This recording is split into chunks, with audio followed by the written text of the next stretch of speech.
Welcome to the TripCare, requesting a single trip training video. By the end of this video, you'll be able to use TripCare to request a single trip for your members.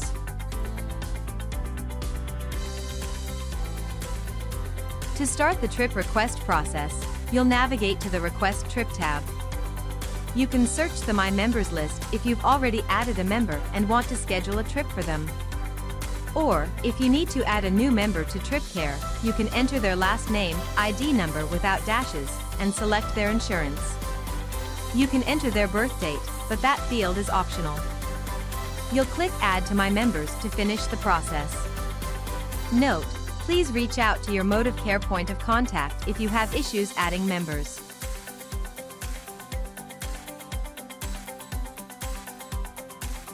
Let's say Emmanuel needs your support in scheduling a trip to the podiatrist. Let's select him to begin the request process. Since we're requesting a single trip, rather than a recurrent treatment, we'll click the Single Trip button.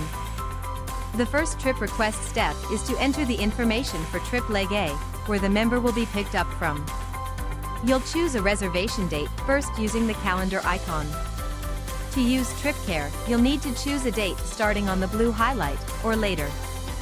We set this functionality based on the advanced notice requirements outlined by the member's insurance. Next, you'll choose a Leg A pickup location.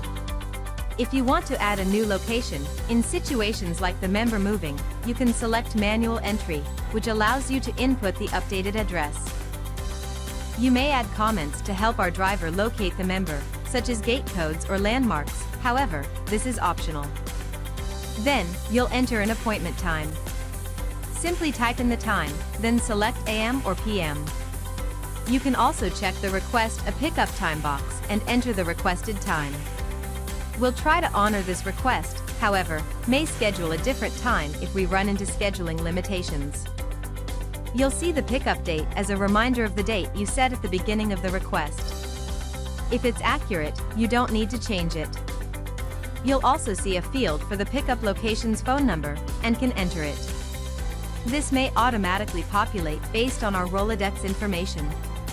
If the member lives at a facility, you may also add the name of the doctor at the pickup location, another optional field. Next, you'll enter the drop-off location, if TripCare hasn't automatically populated it. You can begin typing to search our Rolodex, and a list of locations will appear as you type. If the member's facility isn't available, you can also use the manual entry function. You may also enter optional comments, such as a phone extension. The facility's phone number may automatically populate. However, we can enter a new one if we need to. We can also enter the name of the doctor at drop-off, another optional field. We're done with entering the location information for trip leg A. Step 2 asks you to select the treatment the member will receive from the drop-down list.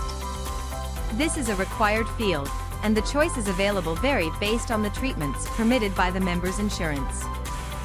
The rest of the fields are optional. You can enter comments or instructions about the member's treatment in the Treatment Notes field. The Patient Condition field allows you to enter a brief description of the member's medical condition. In the Nature of Appointment field, you can enter a brief description of the treatment or service, such as their reason for the visit. You can also enter procedure codes, if known. The Special Requests field is where you can enter any additional information for mode of care or the transportation provider to help them assist this member. For example, special requests might include the member's preferred provider or information about the member, such as their use of a service animal.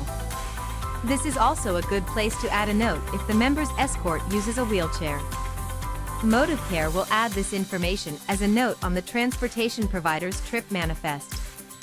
Note: transportation providers won't see any of the member's protected health information entered in this section. Now, let's move on to Step 3. In Step 3, you'll enter information about the member's transportation requirements.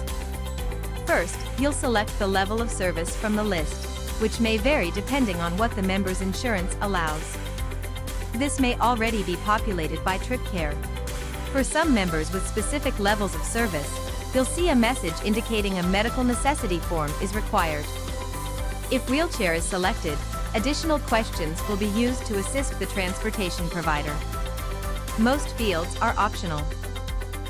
The mileage reimbursement question only pertains to members driving themselves or using someone they know to drive. Next, you'll answer whether the member can sign the driver's log. This section may not be displayed if it's not required by the member's insurance. If they can't sign the log, additional questions will display to determine whether their condition is temporary or a permanent condition that should be recognized by mode of care. Finally, you'll need to answer whether the additional passengers will join the member. By default, this is no. However, you can enter the number of personal care assistants, adult escorts, children escorts, and child car seats who will accompany the member. Now that the member's transportation requirements are input, let's move on. In Step 4, you'll see any active or inactive forms submitted through TripCare or entered by mode of care from the past 90 days. If forms were submitted prior to that, you'll be asked to add the member's form or forms by clicking Add a Form. You'll select a form type from the drop-down, which only displays form types set up by the member's insurance agency. You'll see this member's available form type is MNFLOS, which is the level of service form. Then, you'll upload the form. This can be in PDF or picture format. Next, you'll choose a start date and end date. The end date is optional if the required service is for a limited period, but it can't be more than 1 year after the start date. Finally, you'll add any notes that may help mode of care evaluate the form you're submitting. You can click Remove if you need to remove your form. Now, you can answer the final question. If you want to complete the trip request, click on the green check icon. This will submit the request as a one-leg trip, and you'll see a pop-up asking you to confirm.